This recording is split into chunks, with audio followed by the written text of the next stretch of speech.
Welcome to this week's episode of The Better Half. I'm Kendra D. St. Aubin, and this is Katie Hartley. And we're going to take a look back at what's been going on this week. Well, Kendra, after 14 years, Peyton Manning and the Indianapolis Colts part ways. Some people are very sad. Some teams are very happy, including the Arizona Cardinals, hoping maybe to make a move at Manning.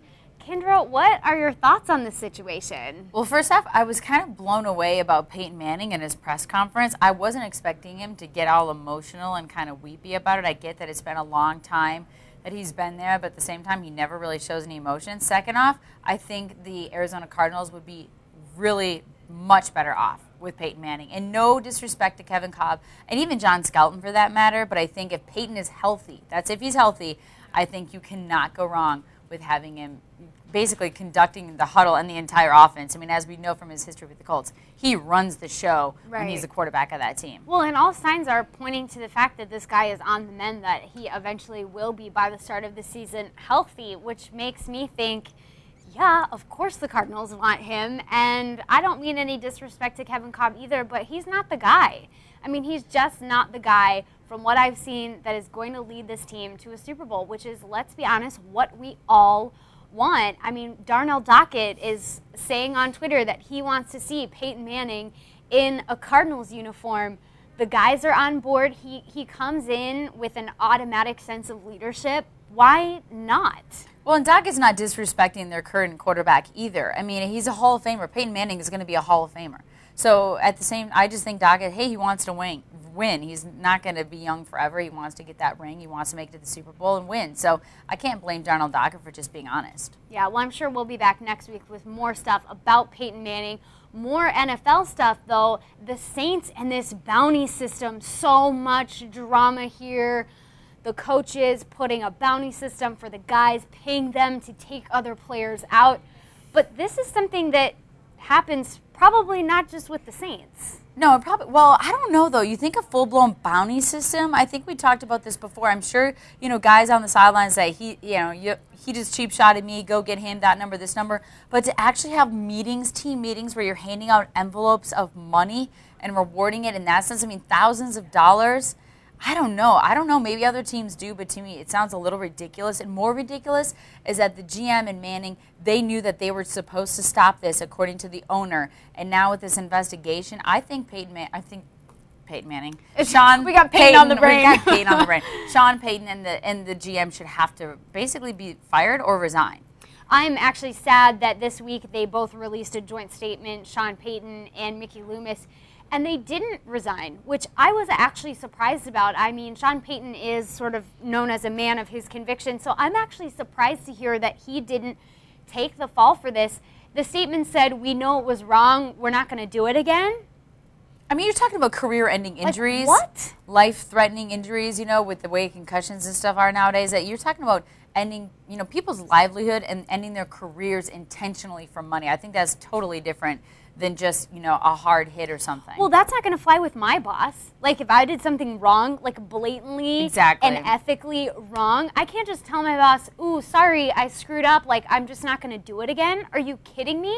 I get fired on the spot. Why not these guys? I think it's unacceptable. And unfortunately, what's going to happen is Goodell is going to have to sweep in and going to look like the bad guy commissioner again when the Colts should just take care of it internally. I agree. Well, I had a fun weekend last weekend. Kendra, I know you've been out at a lot of D-backs games. I was out at the Jack in the Box Sun Celebrity Shootout last weekend.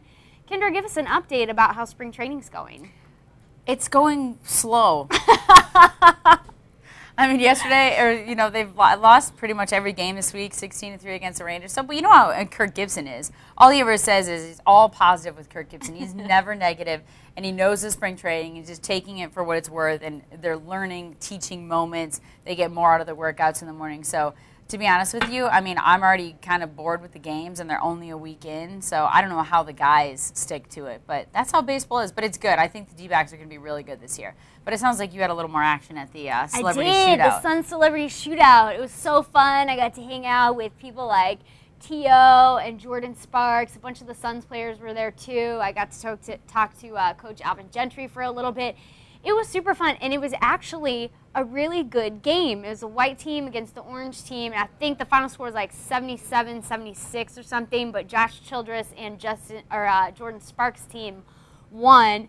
And Terrell Owens was the MVP. Not surprising, I don't think. Not surprising because he still is in great shape. I mean, people look at him. I think it was Eddie Johnson the other day was making jokes about showing T.O.'s picture on the screen, like how buff he is. So I'm glad that T.O. is good at something still. I'm glad he can shine in that celebrity basketball game. I mean, come on. Harsh critic over I am a harsh critic of T.O. because he clearly has nothing. I mean, don't get me wrong. I think the celebrity games are awesome and they're great for the fans. It's so much fun. And the fact that you can get a celebrity like that, but I just think it's funny that no one ever picked him up after his workout. Yeah. Well, you were pretty convinced. I was. I have to say I was convinced. But you know what? The Sun Celebrity Shootout was all for a good cause. Exactly. It benefited the Phoenix Suns charity. So I was really happy to be involved in that. And last story of this week's Better Half is Tim Tebow. It seems like we can't not talk about Tim Tebow. Has been invited to be on The Bachelor, a show that I am a huge fan of. Kendra, I know you set your DVR every Monday night to watch it. Just kidding. Do you think Tim Tebow would be a good bachelor?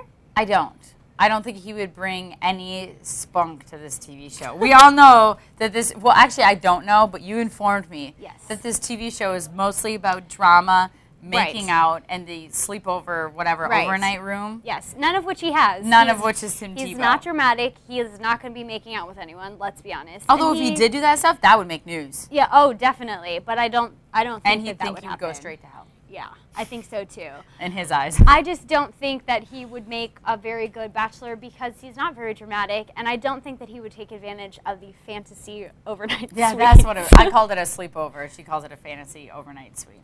I would like to see, out of all the athletes, I'd like to see Jeremy Lin as the next bachelor. Oh. God. No? No. I don't even know who I would see. We see enough drama play out on Twitter with the pro athletes and their relationships. I don't know that we even need to throw him on The Bachelor. Well, Jeremy Lin, I think you'd be a great bachelor. Kendra, we are out of time. Until next week, you can follow her on Twitter at Kendra620. You can follow me at FunKatie620. We'll be back next week with another webisode of The Better Half.